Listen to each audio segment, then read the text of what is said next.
So what I'm going to talk about in the slideshow, one is a little bit of background on FT8, not a lot, but a little bit, just to give you some ideas of how FT8 got going and that sort of thing. What you need to work FT8, it's really not a lot. Another thing is what do we do with FT8? What kind of activities, what kind of activity would you see? What kind of things could you do with FT8? And finally, questions. So as you can see, not a lot of content here. I want to save most of my time for the live demo. So first thing, we want to acknowledge Joe Taylor, K1JT, our Nobel Prize winning ham, who was one of the original developers of it and continues to do a lot of work on WSJTX. And his team is Bill, G4WJS, Steve, K9AN, and Nico, IV3NWV. Those gentlemen are the kind of the brains behind the whole operation. They've worked on this for quite a few years, and they've did bug fixes. They've added a lot of new things to it. They've snuffed out things. They've added more decoding performance to it. So they deserve a lot of acknowledgement. And also, there are literally hundreds of beta testers. Each time a new feature or a bug fix or a new mode is put out, there are literally hundreds of people that the new release goes out to, and those people will put it through the ringer, check it out, and make sure it works. One of them being N0AN, my good friend over in Ogden. Okay, so what kind of applications can we do with FT8? First and foremost, it originally was designed for weak signal communication. That was moon bounce and meteor scatter. And that has continued that on. So what you're doing is you're trying to communicate with the weakest signal possible. And FT8 does go down to almost subaudible levels to decode. It's really an amazing mode. It provides two pieces of data to confirm a contact. That's the grid. Usually you send out your grid, and RR or some kind of version of RR73 is another one to confirm your contact. So why would you want to do that? Well, you can do contacts for awards. Work all states, DXCC, new grids, all kinds of things like that. I have used it extensively for worked all states and for all the bands from 160 to 6. And it's kind of been an integral component of that. I also do contests. And there are a number of contests I'll just mention briefly later that are either digital only or they have a digital mode to them. No, it's not a rag chew mode. It's a mode for making contacts. There are some alternatives. JS8, for example, does do keyboard-to-keyboard QSOs using the WSJTX backbone. Kind of does it by splitting up the keyboard information in between multiple contact periods. But it's really not quite a keyboard-to-keyboard QSO. If you're interested in weak signal digital, there are a number of other options. One that I like in particular is Olivia, and that's another sound card mode. So what do we need for FT8? Sound card interface is the first thing. My rig uses it's an ICOM 7610. Uses USB and CIV. The USB provides audio in and out, and the CIV push to talk and rig control. You can also use a standalone box. For example, the DigiRig that Ron and Paul showed a couple of meetings ago in Show and Tell will work just fine. Obviously, you need the software. You can get the latest download of WSJTX at K1JT's website, shown here. You can also just Google W1J WSJTX, and that'll lead you to this website. A lot of other information on that website as well. Third thing that you need is an accurate computer clock. FT8 is a very precisely timed mode, and you have to be pretty much exactly on time for it to work right. If you're connected to the internet at home, you can use a variety of means. I use the NTP background program by Mindberg. Something else, a free program that's a free download. If you're doing outdoor work, you can actually do that as well. You can use a product called BKT TimeSync and an inexpensive GPS receiver. For example, if you're using a laptop out on POTA. Steve Ford reviewed it in August, QST, page 51.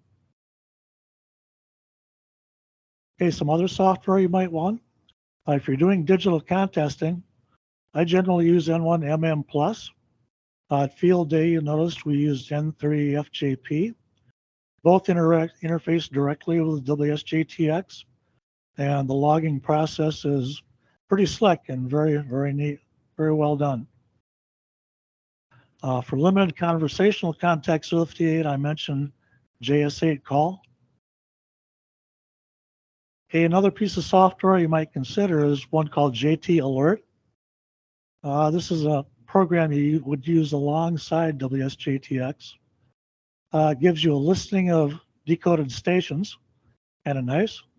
It does auto logging after you've completed a contact to several logbook apps. I use it for Ham Radio Deluxe. It does audio and visual alerts for a variety of wanted stations that you can set up, such as states, grids, DXCC, all by band. One of the worked all states FT8 ones that I made was my last one for 160 meters. That's a tough one for get KL7 on 160.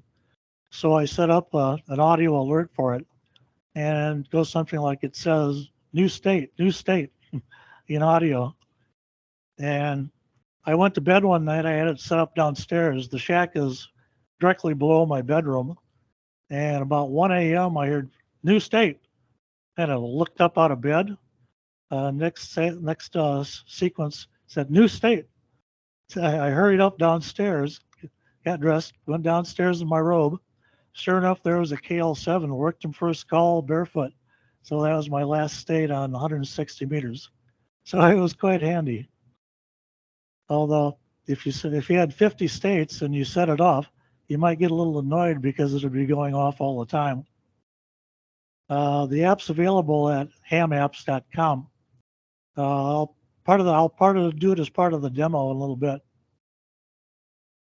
Hang on a second while I take a little bit of tea. Whoops, hit the wrong button.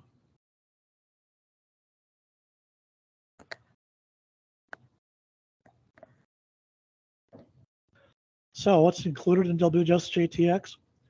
The JT65 and MSK44 are the two original modes for moon bounce and meteor scatter. And obviously they've expanded it quite a bit. Some of the modes are experimental. Some of them you can read about on the JT website, or excuse me, the WSJTX website. Q65 is the latest mode. It was designed for ion scatter mode. And Whisper you probably heard about. That's kind of a cool mode that it allows you to send out a weak signal, say 1 to 5 watts, sometimes less. And it's an automated system, and it sends out a beacon over about 1 minute time schedule. And there are web aggregators out there that will look for your signal, and you can see how far your signal has gotten, what kind of signal strength you're seeing. It's pretty cool. I'll show you what my signal looks like on 30 meters in a little bit. FT8 and DX chasing, there's a lot going on with that.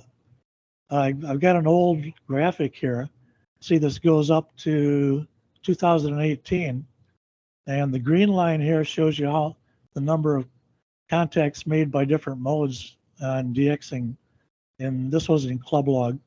So you can see that the green line shows that the number of FT8 entries is going up, but I'm sure it's much, much higher now. And one of the reasons that it does is something called Fox and Hounds mode, specific to FT8. It's a pretty cool mode. It allows DX stations to achieve really high rates of QSOs, as well as being able to use the FT8's quick signal performance. The claim is 500 per hour. I haven't seen anything about what that actually is in performance, but it can be fast. The way it works is that the DX station, you call the Fox, does this transmission in the 300 to 900 hertz audio frequency range. Then the Fox listens for the hounds, that would be you and me, in the 1000 to 4000 hertz range. So people can spread out quite a bit. There's a special setting for this in WSJTX. I'll show to you where it is when we get to the demo. And information and detailed setup for Fox and Hounds modes are available on JT's website. This is kind of an example of how it looks in real life. This is the waterfall for WSJTX, and the DX station would be right here. You can see it's transmitting down low in the audio pass band, and all the callers are spread out among the rest of the pass band. So it's actually a pretty efficient way to do it if you think about it. You basically just look at where everybody else is transmitting, and then choose a spot that looks clean and start going. Works pretty good. I worked Western, I think it was Togo, on 30 meters in Western Africa on this mode a couple weeks ago. Okay, digital contests. These are the ones that are ALL sponsored. There is a dedicated ARL digital contest. It used to be part of ARL RIDI, but as of 2023, that's totally shifted to the ARL digital contest, and the RIDI contest is just RIDI. ARL sponsors Worldwide Digital, the VHF contest. We used it on Field Day, and the 220 megahertz and up. There are some other contests I found looking on one of the contest schedulers. An FT8 Club, F9AA, Batavia, Worldwide Digi, Sarl, and an FT Roundup. So there's quite a bit of actually digital activity. So that ends up the PowerPoint presentation. Any quick questions?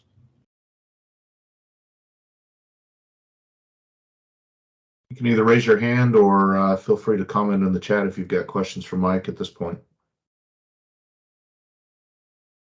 Yeah, I got a quick question. In Fox Hound mode, how do you know what frequency you start at? You know, like usually it's 074 or something like that, but they're usually up around like 14100 or something, or 090.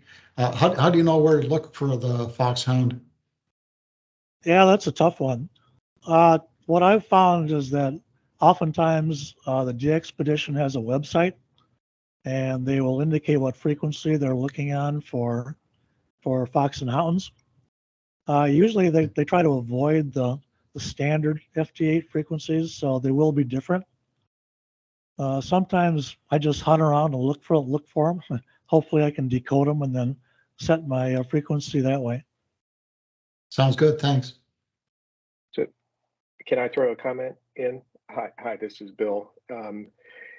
You can look at websites like PSK Reporter and the spot maps on a band as well, and it'll tell you, you can see what spots other people have put in their logging stations where they've found them, and you can generally filter that down by stations that are from North America or from your area that are hearing them, and use that to look for the starting frequency as well.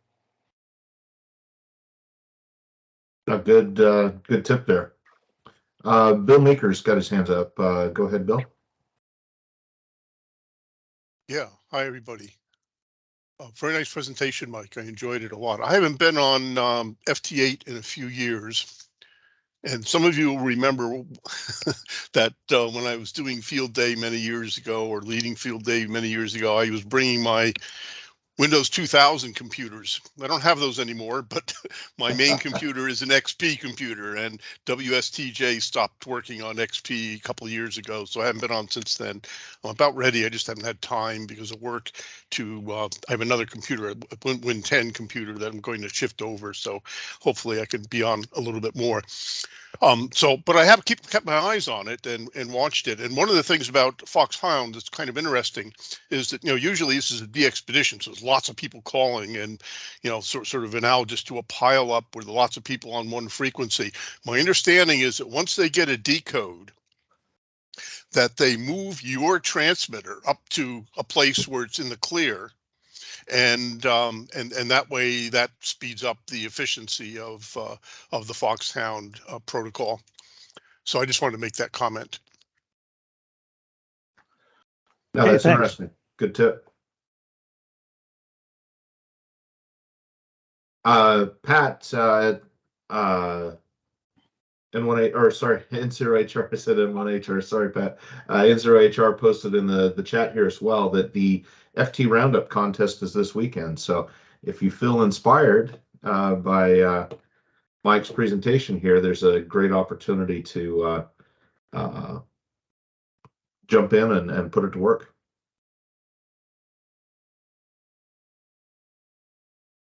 Any other questions before Mike jumps into the demo? So I'll make one other comment that Mike didn't mention. I think most people know this, that there's a lot of controversy around FT8. There's a lot of people who are saying, oh, this is killing our hobby and killing off CW. I don't really feel that way myself, but there's a lot of people that just absolutely refuse to partake. Although watching the top band 160 meter chat, there's some of those, but there's a lot of people that are jumping in and working new countries with FT8. So I was, many, many years ago when I first got into ham radio, this would be the early 1960s. There was a similar kind of controversy when single sideband came along and basically within a few years totally replaced AM because it was just so much more efficient and people could do so much more with it than AM. So I think we're seeing the same kind of thing here. Now it's possible for people to work long distance, worked all states on 160 is a big achievement, and so congratulations, Mike. And it FT8 sort of lets you, as you said, get below the noise level and still make QSOs. So I think that's a big positive for our hobby. Yeah, thanks, Bill. And the other thing that I said is that FT8 is mainly a contact mode, making contacts for whatever reason, whatever thing that you want to do. There are other weak signal modes that are conversational, just like CW is better than single sideband. So I think there's room for everybody. I think some of those people ought to understand that.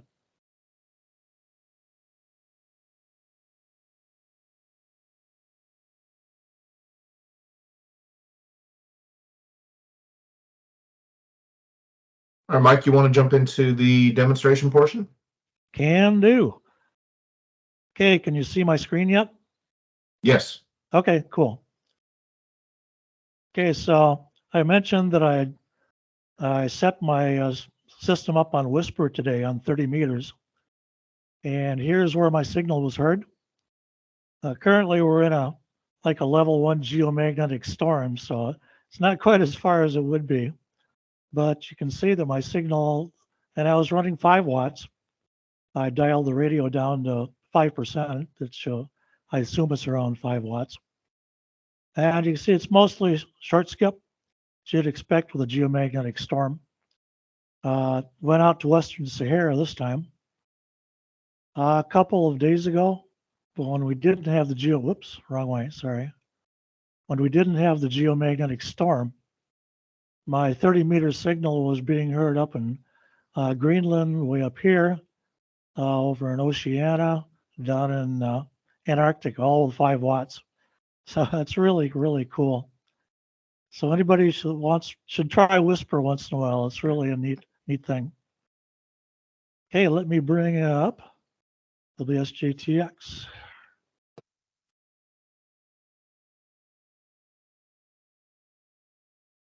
Okay, I'll stop monitoring so we can go over some of the parts of WSJTX.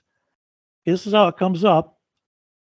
And if you're looking to set up your system, first thing you do is go to settings and fill out the appropriate things. Most of the defaults are pretty good. Here's where you would do your radio control. Here's where you do your audio control. In my case, I use USB.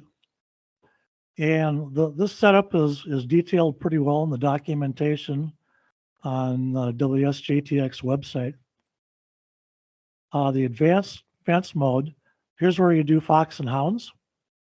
So I can see here's one for Fox and Hounds, VHF contest, field day. Ready Roundup doesn't exist anymore. I guess they have to change that. You can change the colors that are showing up. So you can kind of customize it the way you want. And I won't go into that too much. But the basic screen shows the decoded signals here. It's in 2 places, actually. And one thing to note, if you look up on the top here, there's 2 little kind of rectangles. One is red, one's, I guess, blue. The red is where you're transmitting. The blue is where you're receiving, which also shows up down here. So the transmit is 1416 and the receive is 1416. And these are all audio frequencies. And before you start going, so let's start it going again. So I'm on 30 meters right now. And you can see figures. You can select the frequency you want from there. It's on FT8. I noticed there are 10 modes. There's the other modes if you want to select the other modes up here.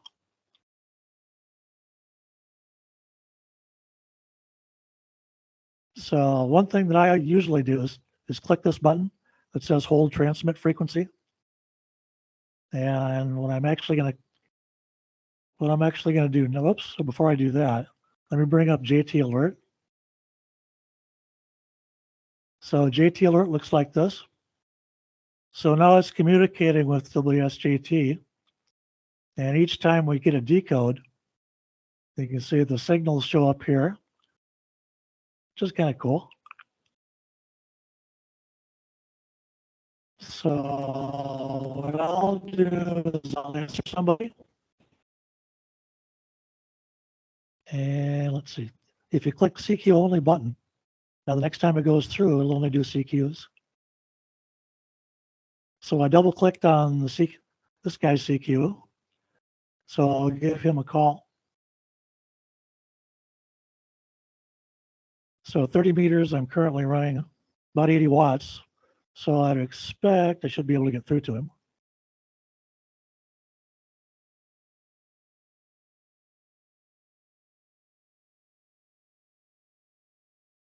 Nope, somebody else answered him. Okay. No problem. We'll go to this guy.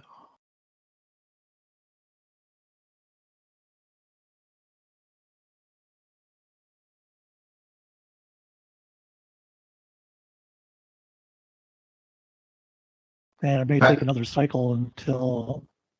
Pat's trying to sneak in there, huh? That's some rare DX right there. That's some real rare DX there. I just caught the call sign. That's pretty funny. There we go. So there we are. So now in red, N0HR has come back to me. And when you do auto sequence, it's going to auto sequence down the list. Yeah, all of 69 miles.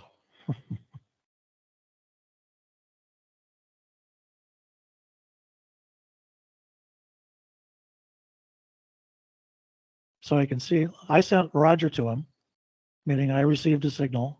He sends RR73 back to me, which completes the QSO. Now it comes up to do a logging screen. At this point, I hit OK. And JT Alert has posted that QSO to Ham Radio Deluxe. So pretty cool.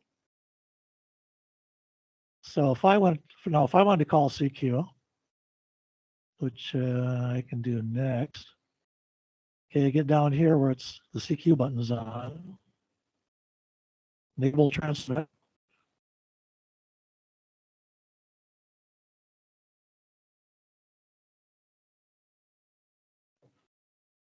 And I'm still, looks like I'm in the clear, so I should be okay.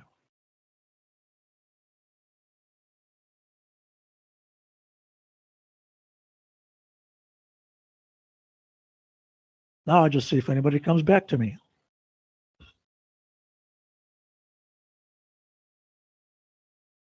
See, we got some DX coming in. There's a station from Ecuador coming in with a -16, which is decent signal.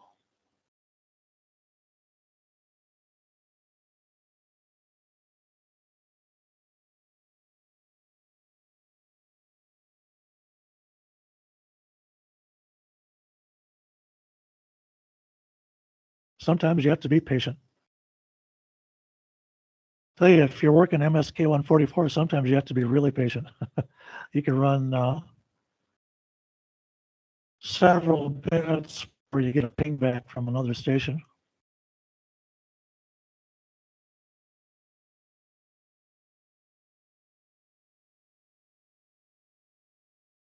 There we go. Okay, so I got a call from WI0JK, 0 miles away.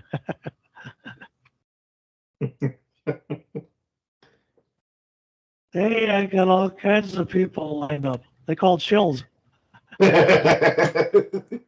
You planned this out, didn't you? Well, not really, but it looks that way. I love it. Plus 24. Yeah, great signal.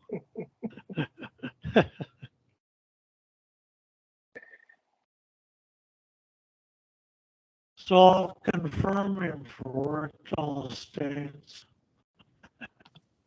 So you can see once you completed a QSO, the enable goes off. So it won't transmit again until you click it again. So that's basically how FT8 works, how you make a QSO. I'd be glad to answer any questions on, some of the configuration things or anything else I might know about.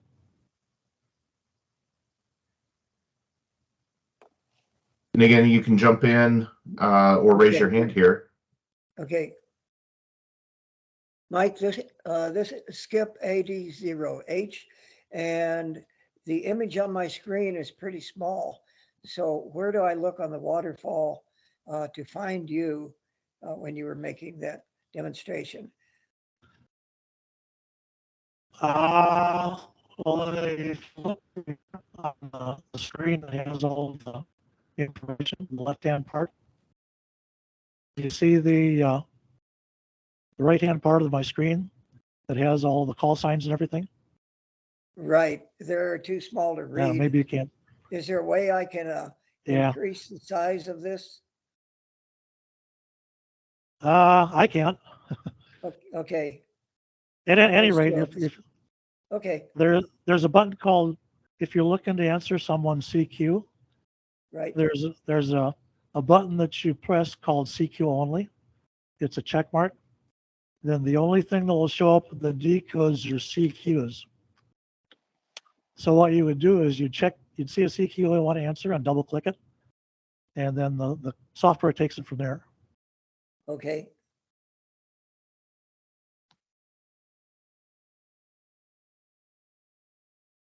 Hey, Mike, did you make a comment that earlier that you thought RIDI Roundup was not going to be a contest any longer? No, it's a contest. RIDI Roundup used to have FT8 in it. They did last year. I worked it. You're just saying it's now exclusively RIDI. Okay. Correct. Yeah, that's what ARRL I think I saw it in an RL bulletin. Yeah, so RIDI Roundup is still there, but it's RIDI only. Okay. Yes, another question or comment. Has anybody want to say anything? Maybe Pat knows about this. I know a little bit, but maybe somebody knows a lot more about running FT8 in robot mode. You know, I wondered the same thing. And even so, I was looking for this contest that's this weekend that involves FT4 and FT8. And they have special rules, or maybe they said, I just was scanning the rules and they mentioned that robot mode. Like it may not count for contacts or something. So I've never set it up. I know that's one of the things that gives FT8 a bad name with some folks, but have you ever set that up, Mike, or do you know how to do it? There is not a total robot mode where it's totally unattended. Oh, yes, there is. Just Google FT8 robot and read up, and it's a patch you have to put into the software, and it's totally hands off. Right. Yeah. It exists, but as Pat said, it's very controversial because you could set it up, run it, go take a nap, and come back and see how many QSOs you've got. It's you could have stayed in bed and worked at Alaska station and never. Yeah. But it is very controversial. Yeah, but I wouldn't have the. And the rules against it. The DXCC rules say you can't do that, and but DXpeditions have been accused of doing it that way, and that's where some of the controversy is. So they set up this FT8 thing over here, and they're just running it, and then on the other side they're running CW, and they're just sort of watching it, but they're really not having to interact with it at all because totally robot mode. Now, whether that's really happening or not, nobody knows, because technically DXCC will not honor any QSOs that are being run in that mode. So that's where the controversy comes from.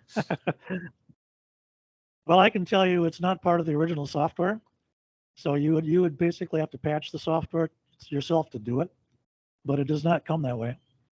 Right, but there's add-ons you can get. You just, it's a little macro. You just add it to the software, and you're off and running, and that's the way it goes. Just Google Robot FT8, and you'll find all sorts of stuff. I heard about this on the Top Band chat mode. Somebody told me to do this. Not told me, but they told the whole chat group, and they were complaining about the DXpeditions who had been suspected of running in that mode. Yeah. Wow. Ron, I don't do it. Ron's got his hand up. Wouldn't condone it. Let's go ahead. We'll go to Ron, and then Clint, and then to Bill. Okay. Yeah, one thing people should be aware of, you can transmit anywhere in the audio frequency. You do not have to be on the exact frequency of the person you're making a QSO with. I've seen people, when I'm calling CQ, they have to be right on my frequency, and then you get 4 or 5 people chasing me, and you can't decode any of them. So, just like Mike said, pick a clear spot, click the hold TX frequency, and stay there for the whole time. Clint. Yeah, I always do that. That's the only way to. Well, that robot mode sure sounds like some people are killing ham radio.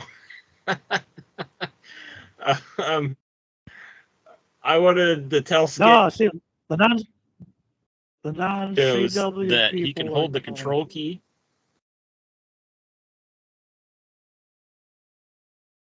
Am I still on?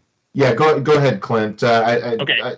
I know that Mike's got a little slower internet connection, and sometimes his audio doesn't quite catch up. So. Okay.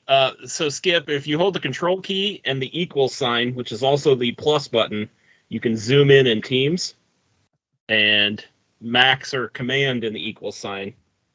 Zoom out's the minus sign.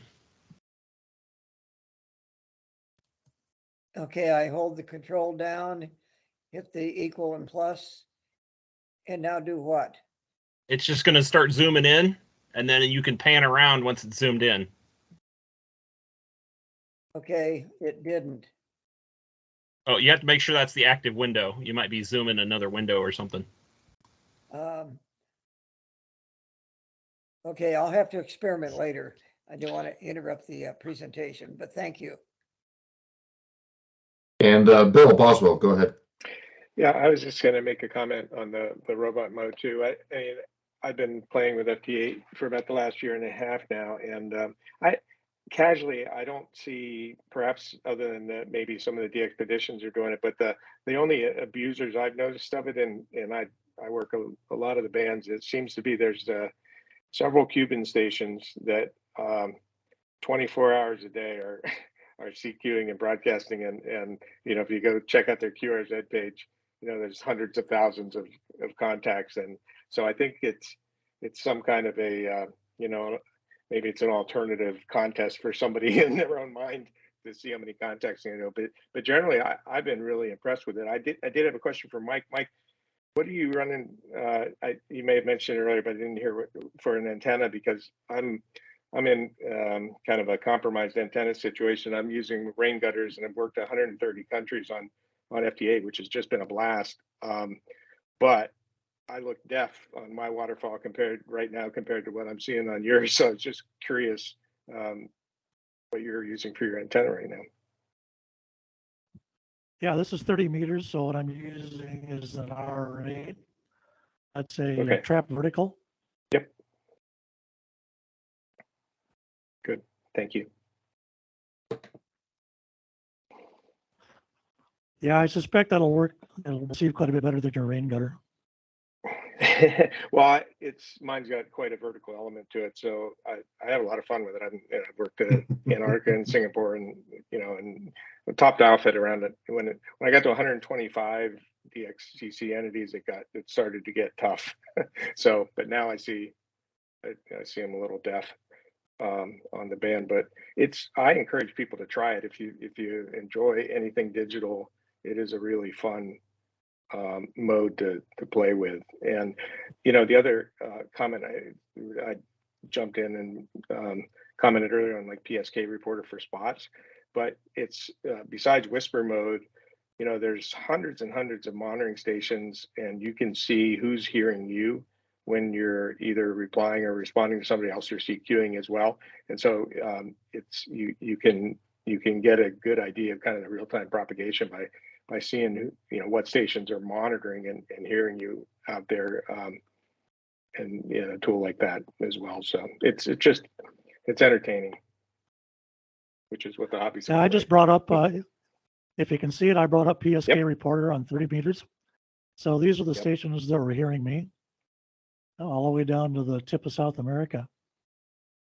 So that's of course, this is 80 watts, not 5 watts. So it probably goes a little bit farther.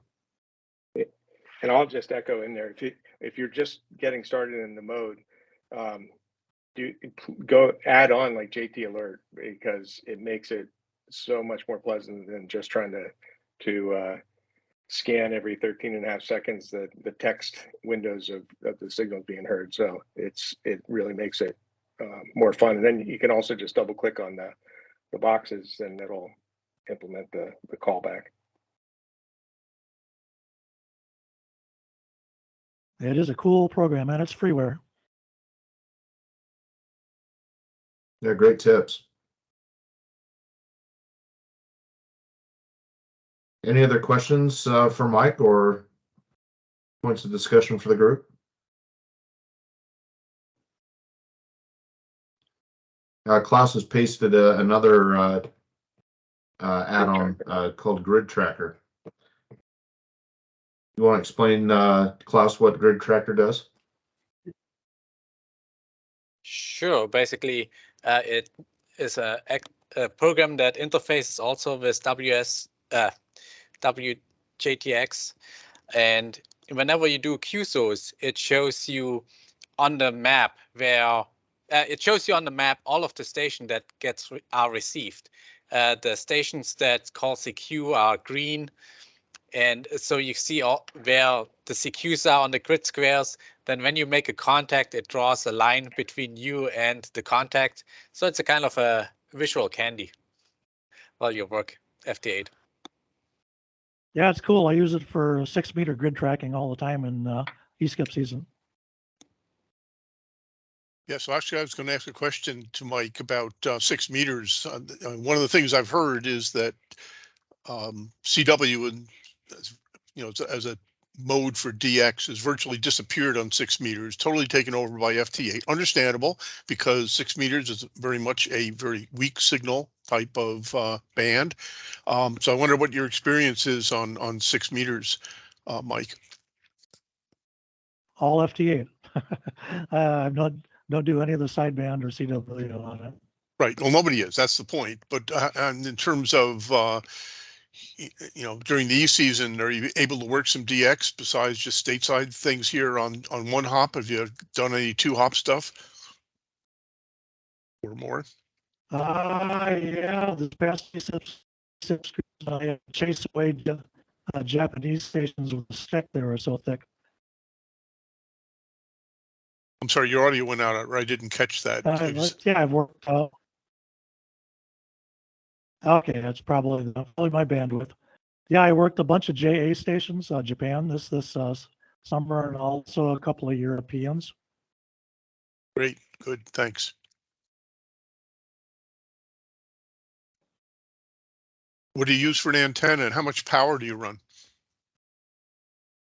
About a kilowatt power, and a low noise beams, 10 element. Yeah, that's actually another thing that I've had in my mind, that people say, oh, FT8, that's a low power thing. You can just run 20 watts. But when you're doing DX, I was imagining that people that are really trying to be serious about it are running high power, like on 6 meters. So that's that, and 160 meters too, I imagine. Good, thanks. Well, there's a nice story, because I started FT8 right when it was still in development, so it wasn't very popular at all. And back then it was a low power mode. You could go around the world with just 15 watts and things like that. Nobody was pushing any higher than 20 watts. But the situation was totally different too. You could go to the waterfall and you could find free spaces and stuff like that. And then I stopped for a year or so, and then I came back on, and it was just crowded. And you really nowadays have to bump up to 50 watts just to be heard by somebody else. It's just too crowded for low power. Oh, really, really on HF. I was thinking 6 meters and 160 meters, where that we're really right down to the noise level on many DX contexts, and so at 20 meters, 30 meters, 15 and 10, I can imagine low power would work very well. But it's interesting to hear when things get crowded that people are turning the power up. I hadn't thought of that. I'm talking about the lower bands, higher bands. Well, right. Whichever way you say. Lower frequencies, HF, yeah. Right. Yeah, I switched to 40 meters, and you can see how many signals there are in the waterfall. It's like wall to wall.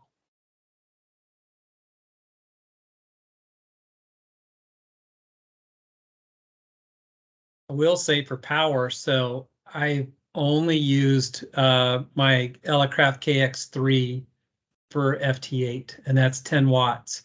And I have about 300 QSOs for POTA, both when activating or working parks. So 10 watts will get the job done if you're not trying to do DX and beat some pileup or something.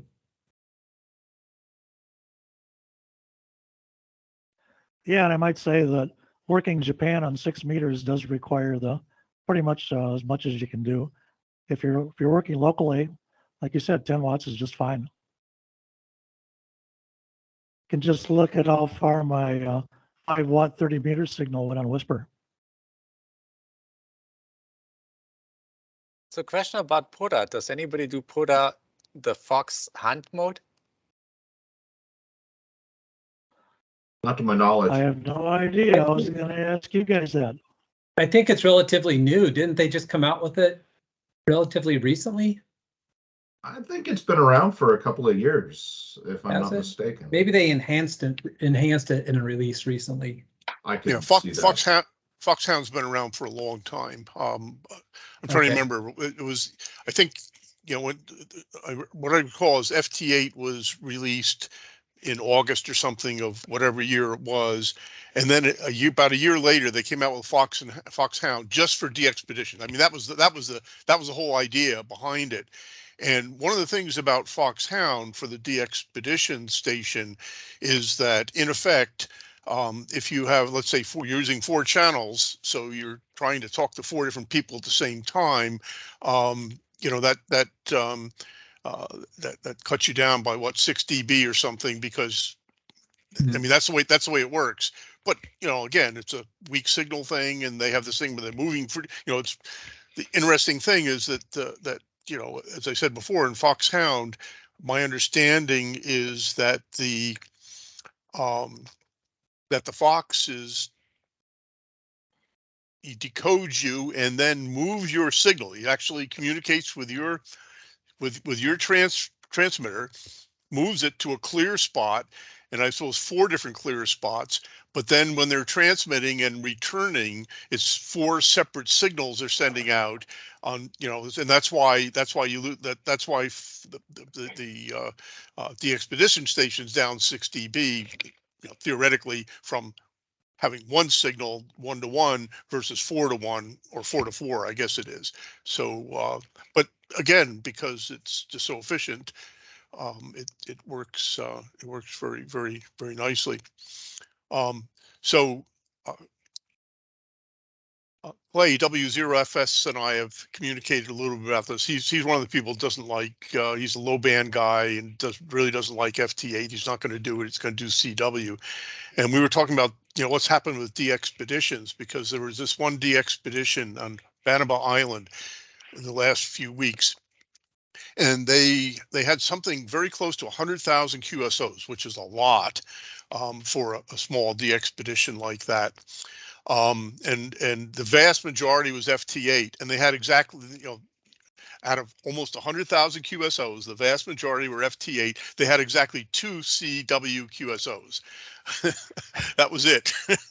But there is this big DXpedition that's coming up from Bouvet Island in this winter, and this is a very, very rare country. And the people going to Bouvet said, we will not use FT8 on 160 or 80 meters. They'll do it on other bands, but not on 160 or 80.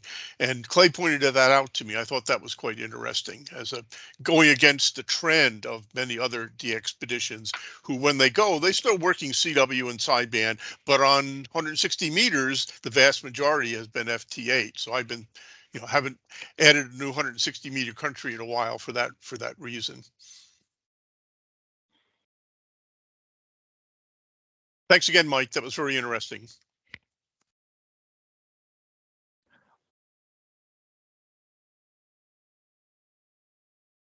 All right. Any other questions, comments? Mike, anything else that you'd like to add? No, I think you guys covered it all. I was kind of interested in POTA. I have seen a couple of CQ POTAs. Wasn't sure if anybody was actually using it. Well, I did do a POTA activation or 2, where I had 2 radios going. One was on FT8 on one band and CW on another band, 2 antennas. And the thing with FT8, it's kind of a low intensity mode. So I can be making contacts over here and just kind of casually watching the other screen and clicking every once in a while to make contacts here and there in FT8. And so it worked out fine. That's why I thought maybe you were doing robot. The standard exchange? So I see Arnold, AG3V has popped in here. I haven't seen Arnold in a while. Hi, Arnold. Yeah, hi Bill, how are you guys? I just thought I'd check in. I hadn't really been on the radio very much in recent years, and so I've gotten interested in FT8 to see whether it's possible to operate in Colorado out of our 3rd story apartment, basically. So I'm looking into getting the necessary wherewithal to do it, new radio, new antennas, and other ancillary equipment. So haven't done anything yet, but Christmas is coming up. Good to hear from you. Well, you don't need much of an antenna.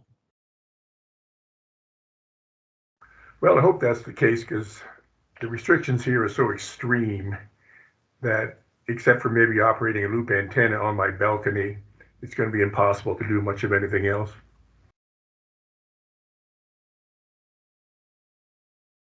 I'm sure you could make contacts with FT8. I was going to ask, Mike, what kind of radio are you running? An ICOM 7610. Okay. Do you have any recommendations for radios that would be particularly good for running FT8 or other digital modes?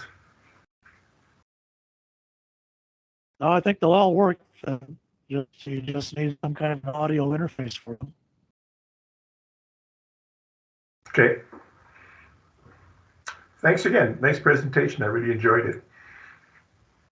And I would note, Arnold, I would Hey, look thank at you. one of the radios, 7300's an example, 7610's another, that you can just simply plug in a USB cable and not have to mess with an additional interface. That would be, from ease of use, ease of setup, ease of operation, would be my recommendation to look at something like that. Okay, because I've been thinking of buying an ICOM 7300. There you go. Yeah, they work just fine on that. The single USB cable will let you do all of the interface, all of the audio, and everything without having to buy any additional, Signal Link or Rig Blaster or anything similar. I like my Yaesu FTDX10. It does the same thing. You just plug it in. Nice. Okay, thanks again for that recommendation. Absolutely. One of these new Chinese radios, it's called the Xiegu 6100. It has a Linux operating system that's in the box that's running it, and somebody has hacked it so that it runs FT8 inside the radio itself. So you don't really have to plug anything in. It's got a little display, and everything's on the display then to do the contacts. I've never done it. I can't vouch for it, but you could probably find that on YouTube, and those things aren't horribly expensive. Very interesting. Cynthia's got her hand up. Cynthia, go ahead. Hi, this is Cynthia K0YRU. I kind of came in late because I was at work, but regarding FT8 and contests and all that kind of stuff that we were talking about, I just want to see if I'm understanding this right. For example, like in operating POTA, is someone running voice necessarily at a competitive disadvantage,